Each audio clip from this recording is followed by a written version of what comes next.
Hello, in this video, we will now talk about the implications of the policies in the domestic level to the international issues, issues touching the global economy and market integration. Before I start, I want you to understand these three schools of thought about global economy: the mercantilist school, the liberal school, and the Marxist school. The mercantilist school assumes that the national income gained by a state must be converted to improve the state power. So usually, this mercantilist school was followed during the time of the colonialism and the First and Second World War, in which the their income, their GDP growth is usually translated into military power because that military power will be used to conquer lands outside Europe and to engage in battle with their conflicting counterparts or countries. Another example or another meaning of the mercantilist school towards national economy is that the gains in the national economy must be used by that state to impose its power against another state. So, for example, it usually happens to two or more states wherein one state has have a pretty advanced economy compared to the other states, in which that economic gains of that state will be used to what to convince the other states to do its own liking. So, for example, excuse me, for example, China and the Philippines. So, since the Philippines needs the economic donation of China, like the loans and grants that will be given by China for the Philippines set aside the ruling about the South China Sea issue. So yun. On the other hand, we talk about the liberal school in which similar to the one that I mentioned with the assumption of Gregory Mankiw, there must be less government intervention in the economy, and it promotes the proliferation of multinational corporations. And then the last one is the Marxist school, in which it views the global economy as a division between capitalist countries and the non-capitalist countries, or in some words, the core and periphery. The core serves as the global north, the capitalist Western countries, and the peripheries are the poorer countries, which are usually the countries who are former colonies of the countries in the global north. The first issue that we will talk about is the issue of international trade. The issue of international trade revolves on two aspects or two issues: the issue of free trade versus protectionism. So these are trade practices conducted by countries. So in a case of a free trade situation, imagine there are two countries, country A and then country B. In a free trade situation between these two countries, trade barriers are abolished, in which tariffs, custom duties, bureaucratic procedures are no longer applied. So ano ibig sabihin? So for example, country A and country B exported its products to country A. So before, usually, in order for those products to reach the market of country A, ang dami yung pagdadaanan. Yung mga pinagdadaanan na yun is yung tinatawag nating trade barriers. May babayaran kang taripa, custom duties, taxes. That's why pagdating nung product or service in the market ni country A, mas mahal na siya kasi mas kailangan mabawi no, ni country B yung puhunan na ginamit niya para mai-export, maipasok yung product na yon sa market ni country A. On the other hand, sorry, that situation in which there's tariffs, custom duties, and bureaucratic procedures is called what we call it protectionist trade practice. But in a free trade practice, abolition, yung tariffs, custom duties, bureaucratic procedures. And the practice right now around the world is to promote free trade practices. Why? Because the practice of free trade enables countries to become more productive in terms of their output annually. Why? Since the countries usually process their own products, they need the materials that are not present in their own territory. So they import materials from other countries. So in order for them to produce their product specialization or service specialization, the faster those materials will enter their own market, the higher the output that they can produce. Hence, higher exports, it will lead to greater or higher amount of GDP for this year. Okay, aside from that, we need to also consider the role of the World Trade Organization, in which this is an international organization that aims to level the playing field between the already developed countries and the catching up or the developing countries, particularly in Asia and Africa. And through the World Trade Organization, there are mechanisms in order to ensure fairness and to enable developing countries to match and to be able to catch up to the economic growth of other developed countries in the Western Hemisphere, like the US and those countries in Europe. Okay, there are also some setup conducted by some countries belonging to a specific geographical region. And then they pursue this what we call regional trade agreements. So these regional trade agreements are agreements which are beyond the sanction or supervision of the World Trade Organization. However, this is allowed. They were allowed to conduct such because, yun nga, it is also a mechanism to allow these countries, particularly the poor countries, to catch up and to become an influential bloc. Hence, pag naging influential bloc sila, influential group, they can wield sustainable or considerable bargaining power towards another powerful, economically powerful country from the global north or from the developed world, yung nasa US and Europe. The World Trade Organization believes on the principles of free trade and it implements this following mechanisms. Number one is the most favored nation mechanism, and the other hand is the non-discrimination mechanism. The most favored nation mechanism is a principle followed by the World Trade Organization, which simply states that the trade policy, for example, sorry, since World Trade Organization has member states, the member states must practice an equal treatment among all other member states. So for example, country A, country B, and country C. Country A has this trade policy to country B. That trade policy must be also applied to country C. There's no such thing as favoritism. On the other hand, the World Trade Organization also practices this what we call principle of non-discrimination, in which, for example, sorry, the principle of non-discrimination applies to multinational corporations. For example, again, imagine country A and country B. Country B, meron siyang company na gusto mag-operate kay country A. So country A accepted that company from country B. So since ang definition natin sa multinational corporation is that as long as meron siyang office or operations house outside its own country, it's already automatic considered siyang multinational corporation.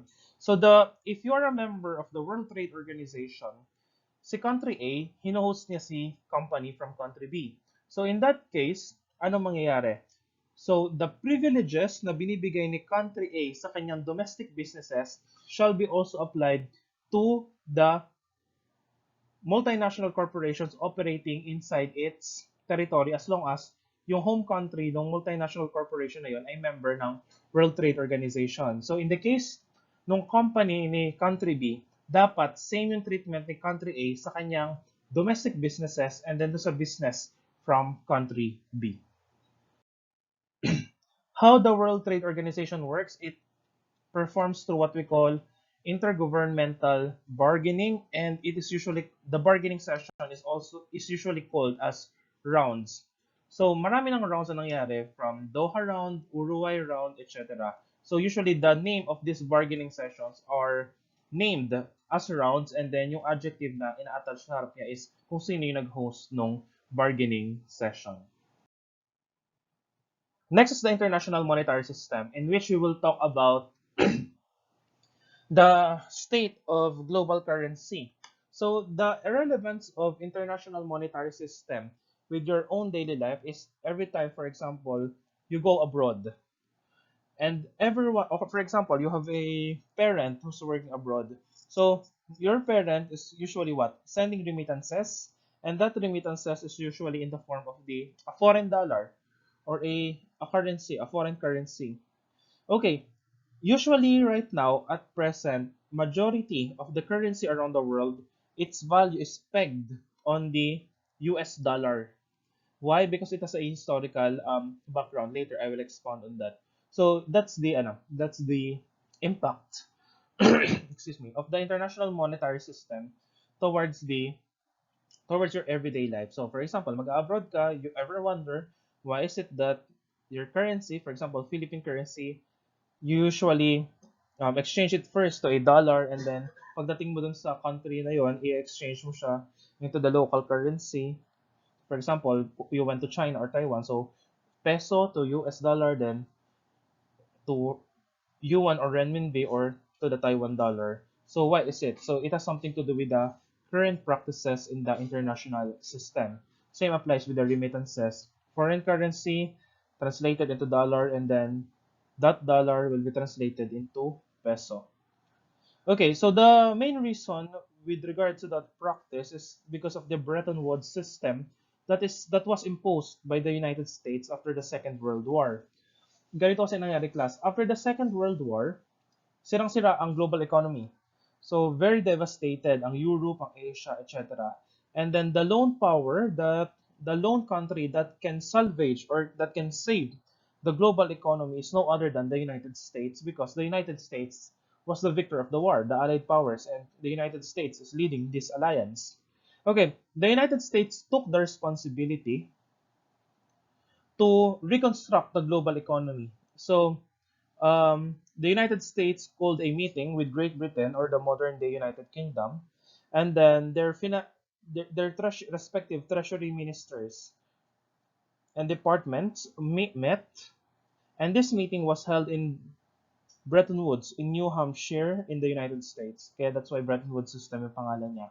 Okay, based on that meeting, ang nangyari is that it was agreed upon by the United States and UK and other participant countries in that meeting that the global currency will no longer be pegged directly to the gold, or to the amount, no, kasi bawat country noon may amount ng gold reserves sa ekonomiya. And actually that's unfair, because yung gold na hawak ng mga countries sa West like United States and European countries are the gold they extracted, ninakaw nila mula sa mga colonies sa Asia and Africa. So that's why mas marami silang gold compared sa atin. But originally, those gold belong to us, to the Asian people, to the African people.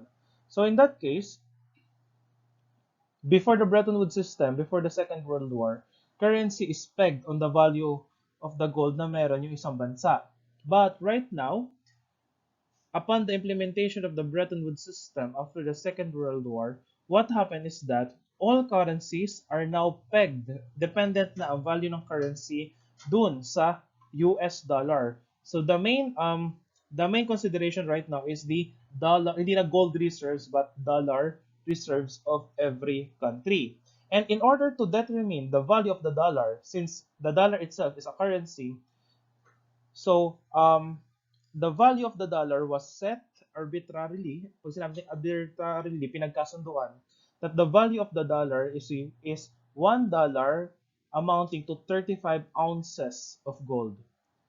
So doon nagsimula yung strength ng per currency. So, kuwari, ang currency ay peso. Look at the gold reserves mo, consider mo yon, and then ipepeg mo yung value ng peso mo based sa gold reserves mo dun sa dollar.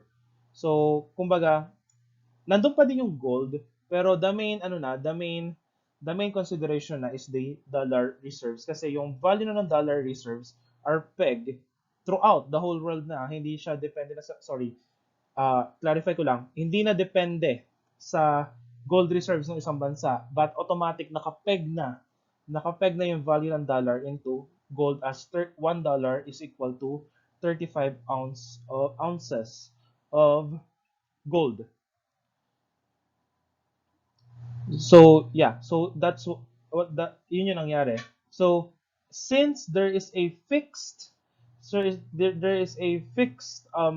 amount with regards to the value of the dollar, that was the starting point of currency exchange that we have, that we usually take it for granted na, for example, nag-abroad tayo or nagpapadala yung magulang natin ng pera galing sa ibang bansa, we usually see, di ba, that we usually look at the strength of the peso and strength of the dollar. So we usually took it for granted, but that kind of system has a historical background, and that historical reason has an impact to our modern day lives.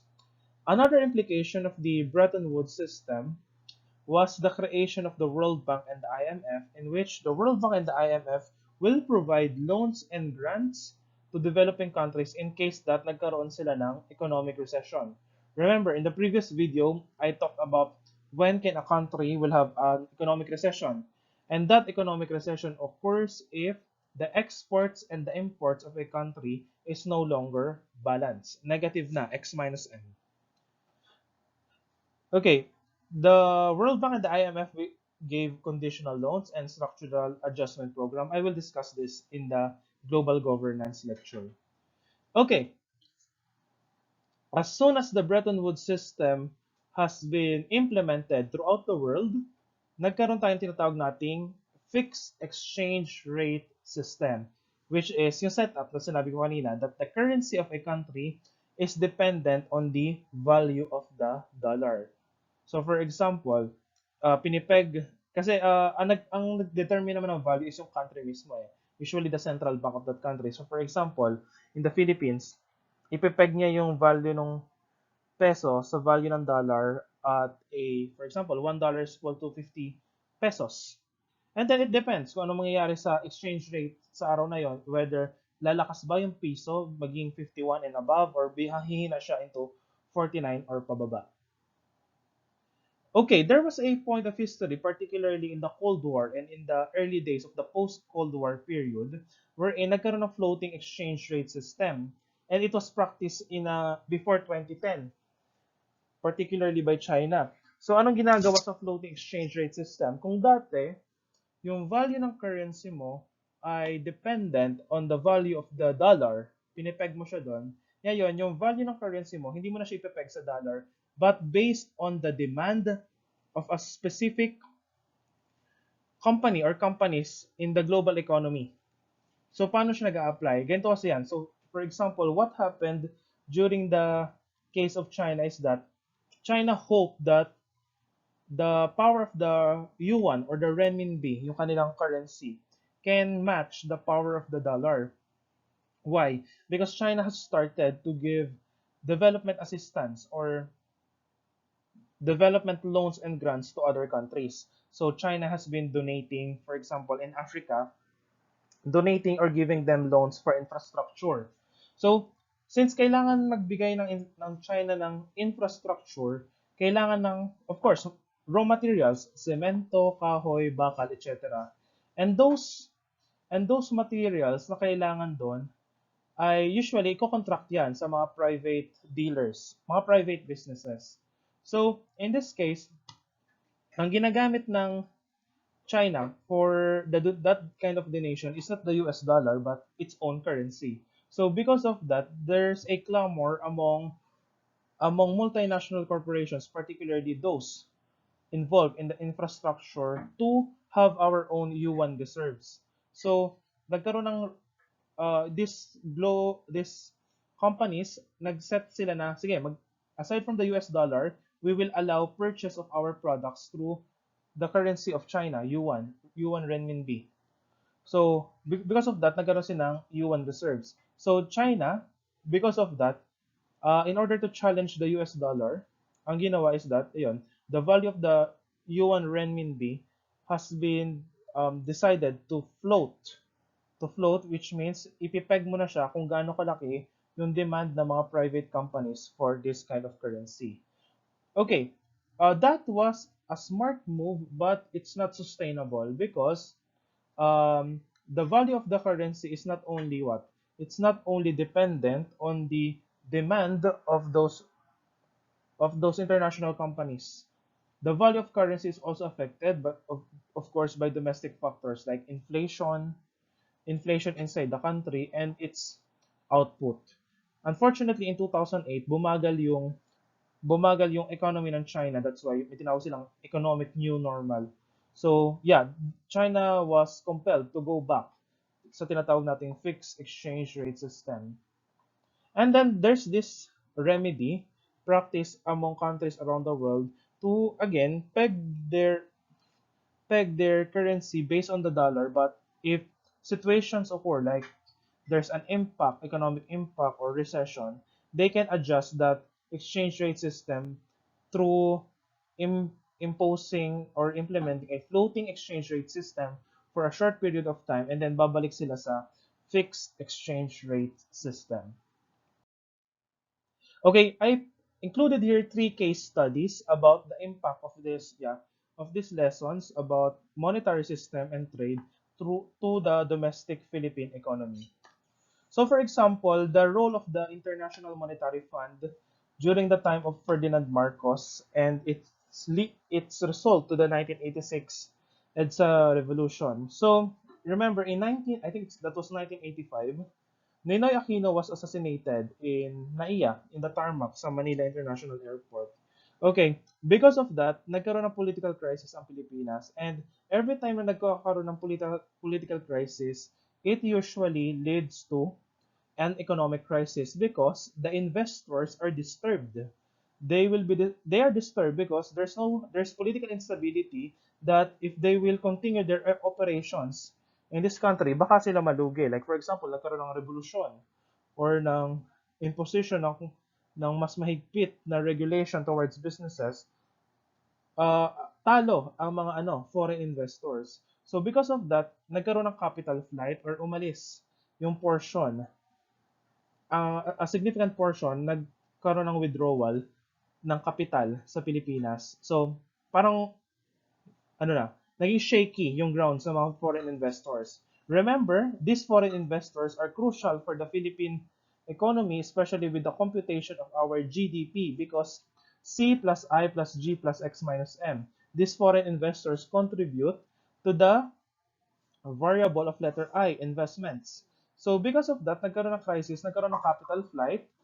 Pag nagkaroon ng capital flight, magsasara ang mga businesses kasi nawalan ka ng kapital.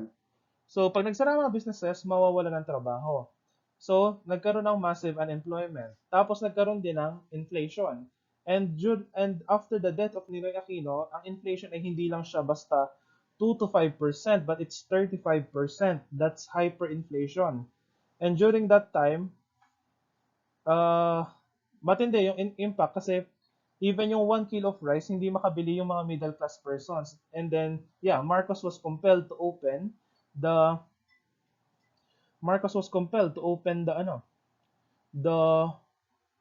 ito yung reserves ng NFA, National Farming Authority. So, yung bigas pinamimigay sa mga tao kasi walang makain.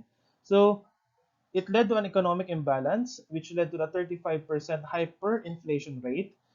Okay, because of capital flight, nawala ng trabaho yung mga tao. Aside from that, since wala ng kapital, hindi makapag-produce ang Pilipinas ng exports. Why? Because walang kapital, umalis yung mga yung ilang parts, hindi naman lahat. Yung ilang investors, tapos nagkaroon ng hyperinflation. Since nagkaroon ng hyperinflation, mahal ang bilihin. Hindi makapagawa yung mga businesses ng kanilang mga products na i-export para makabawi yung Pilipinas sa kanyang GDP computation for that year. Kasi ang mahal ng raw materials, so hindi ma-produce yung target, yung quota for that year. So anong ginawa ni Marcos? He went to not really went, but he contacted the International Monetary Fund to ask for a loan.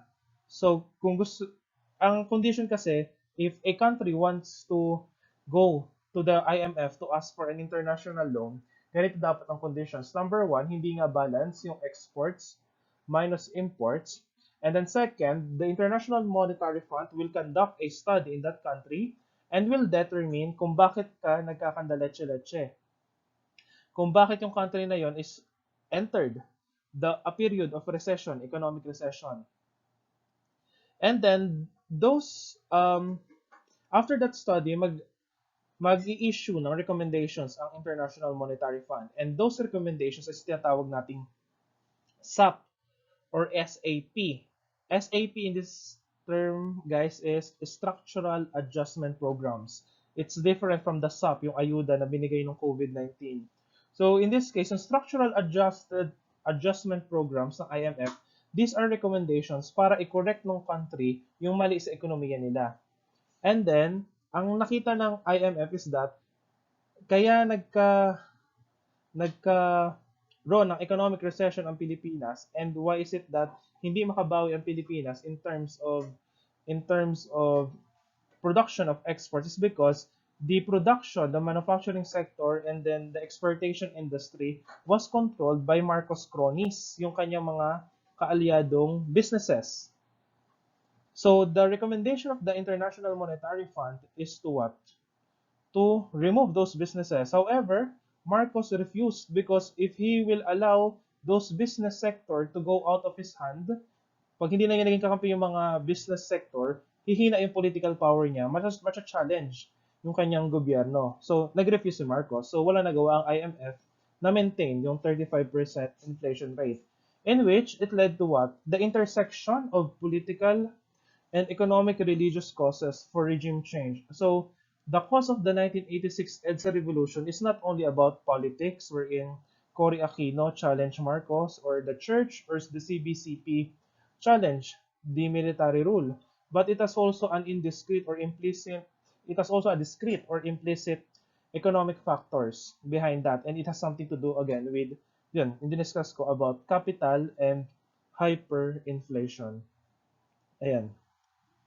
So in this case, I presented this research from the Ebon Foundation to show, kasi this will serve as a progenitor or the precedent in the next slide that I will discuss, which talks about the golden age of the Marcos era. Okay, in the later, second slide pa pala to.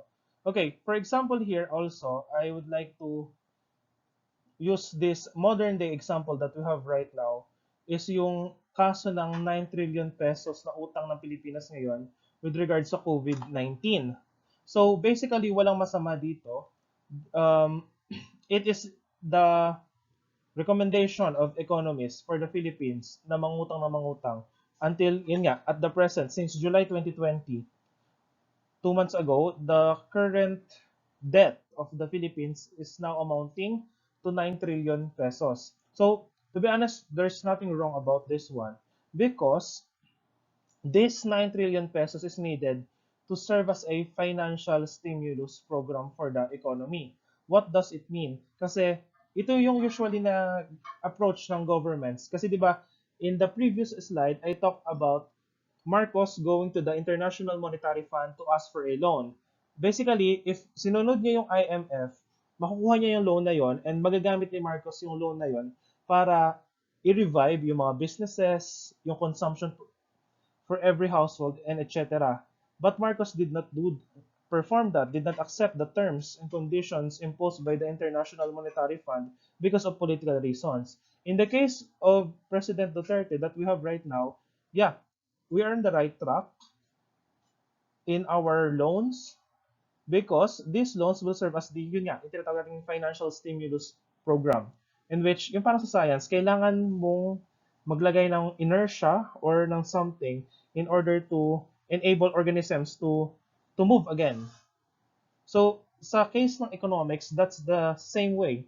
So in this case, the government has the responsibility to revive the economic sectors, and this 9 trillion pesos is supposed to be allotted for the revival of businesses and for the household consumption. So for example, household consumption, yung ayuda na binigay from March to I think May. So it's a financial stimulus package. It's not only, yung ayuda na yun is not only for purposes na may makain yung tao, but para buhayin yung ekonomiya. And then second, right now, ongoing yung ginagawa ng NEDA to provide financial packages do sa mga nagsarang negosyo, especially the small businesses kasi lockdown, walang benta, so nagsara sila. So, yung part ng 9 trillion pesos, it's allotted for the revival of businesses na nagsara during the lockdown in order for them to open again. So that will serve as their new capital. Kaya financial stimulus package. Okay, so why we need to go into debt? Because we need to revive the economy. And it all boils down to the GDP formula because that financial stimulus program coming from international debt will be the one used to revive the consumption variable, investment variable, and government expenditure variable. Okay, the Philippines is not the only country which practices that. Actually, since 1998, Japan has been doing that, and until now, Japan is still borrowing money from the IMF. In fact, in 2019, Japan is the country which has the highest amount of debt sa IMF. Why? Because since 1998, Japan has been struggling to revive its economy. Kasi noong 1998, merong Asian financial crisis. And until now, naka-slow down pa rin ang economy ng Japan, although maunlad sila. But since sobrang laki na kasi ng economy ng Japan, ang hirap nang i-revive. So it took, right now, we have, or Japan already had 2 decades of struggle to revive the economy since 1998. So that's the same strategy that we are copying. Kasi that's the way how we deal with global economy. In order to us to revive the economy because of the strict lockdowns, we need to borrow money from the IMF kasi the money from the IMF will serve as our capital to revive various sectors para makapag-produce na ulit sila at makapag-gastos na ulit ang mga tao. Same, actually right now, even the United States has been doing that. As President Trump gave a financial stimulus package to households. Hindi siya katulad sa atin na pumipila ka sa barangay, but diretso sa bank account mo yung ayuda sa US. So meron din binibigay na financial stimulus package sa mga businesses sa US. So yeah, it's the same strategy that we're copying. We need economic stimulus from the government to revive the economy, and that economic stimulus again will come from our debt, from our utang from the International Monetary Fund, or in this case, in the Philippines right now, ADB. Sa ADB tayo umutang, Asian Development Bank. Okay, the problem right now is not the debt, although we will carry this debt, this loan, until the next generation because this is really big, 9 trillion pesos. Okay, but that's normal. That's, as I have said earlier, way.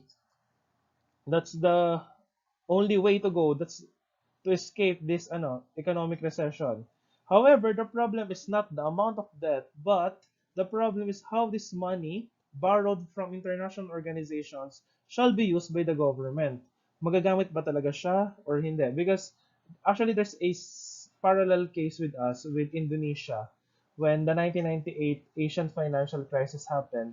So ang ginawa naman si Sukarno, President Sukarno, nangutang naman lang sa IMF.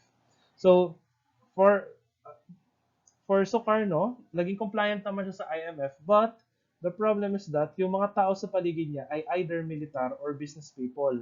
So because of that, in that Indonesian case, yung inutang na pera from IMF napunta doon sa military sector and doon sa businesses. Hindi siya nag-trickle down pababa sa grassroots, sa mga nasa laylayan ng lipunan. So that's the question right now. How will the Philippine government utilize this debt, this loan we had from various international agencies? Okay, another implication here is this one, yung from Marcos to Noynoy Aquino. So again, it has something to do again with our activities with the International Monetary Fund.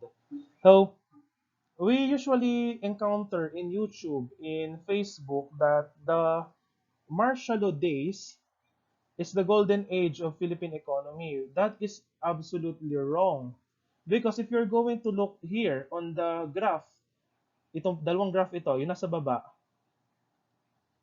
the martial law days until 1986 is what? The lost years of development from 1971 to the 1986. Yung sinasabi ng matatanda ng mga lolo-lola natin na golden age, that happened during the early days of President Marcos. Nangyari siya in reality, but that was the first term. So after Diosdado Macapagal, si Marcos yung pumalit. Yung first term ni Marcos, yun yung golden age, yung sinasabi ng mga matatanda na maayos ang buhay, malakas ang piso. But when President Marcos declared martial law and he stayed for power for until 1986, that is where the economy plunged. Bumagsak ang ekonomiya because of different malpractices in the government. So we had uh, a glaring a glaring economic debt during the time of Marcos, and this debt was what inherited by his successors from Cory Aquino until to Aquino III. And then yun nga, usually ma-encounter nyo itong mga kwento sa Facebook, sa YouTube, etc. that nung umupo si Cory Aquino hanggang Noynoy Aquino bumagsak ang ekonomiya, naging mahirap ang Pilipinas. That is not actually true because ang pamantayan is lalo daw lumaki yung ating utang. But as I have said in the previous slide, 2 slides ago, it is the strategy of countries in order to what? To recover from the economic recession that they experienced in history. So in the case of Cory Aquino to Noynoy Aquino and even up to President Duterte right now, our only strategy to revive the economy from the 1986 hyperinflation is to what? To borrow more money to serve as a stimulus package for our economic sectors. So it was done by Cory Aquino, Fidel Ramos, Joseph Estrada, Gloria Macapagal Arroyo, Noynoy Aquino, and even President Duterte. Kasi look, even before the COVID-19 pandemic, President Duterte even borrowed money from different international agencies, especially with China and the grants from Japan and South Korea. So it's a strategy. So remember, the management of international debt is not similar to how we manage with household economy. In household economy, for example, yung pamilya nyo may utang, usually ang approach is what? Mag-austerity measures, magtitipid kayo para makakuha kayo ng pera para mabayaran nyo yung utang nyo dun sa lender, whether it's another family or sa Bombay or sa pawn shop, etc. That is not the case with national economy because national economy is different from household economy. National economy is composed of various economic industries, and that industries are the pillars of the national economy. Those pillars must be revived. So in order to revive them and to sustain their operations, countries around the world have no choice but to borrow and borrow money until they were able to achieve a specific amount of growth that will enable them to pay back their loan from the lenders.